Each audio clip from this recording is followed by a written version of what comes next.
உள்ளான மனுஷன் எப்படி இருக்கான் அதை பற்றி கேரே இல்லை, நமக்கு கவனமே இல்லை. ஆனால் ஆண்டவர் உள்ளான மனுஷனை பார்ப்பார். நமக்கு பிளெஸ்ஸிங் வேணுமா, எதை பார்த்து ஆசீர்வதிப்பார்? 4 பேர் இவங்க நல்லவங்கன்னு சொன்னோன்னே ஆசீர்வதிப்பாரா? நம்ம முகத்தை பார்த்து ஆசீர்வதிப்பாரா?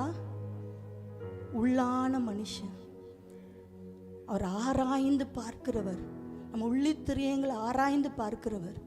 அப்போ இந்த நாளில் என் உள்ளான மனுஷன் எப்படி இருக்கு, என் இன்னர் மேன் எப்படி இருக்கு, பலப்பட்டு இருக்கிறா, ஸ்ட்ரென்தன் ஆயிருக்கா, இதை நம்ம கவனம் செலுத்தணும். நல்லா தெரிஞ்சுக்கணும், ஜெப அறை ஒரு கிறிஸ்தவனுக்கு ரொம்ப முக்கியம், ப்ரேயர் டைம். ஆனால் இந்த நாட்களில் உணர்வு, அழகாக ஒரு வசனம் சொல்லப்பட்டிருக்கு சங்கீதத்தில், தேவனை தேடுகிற உணர்வுள்ள மனுஷன் உண்டோ என்று பார்க்க தேவன் வானத்திலேருந்து என்ன பண்ணாராம், மனுபுத்திர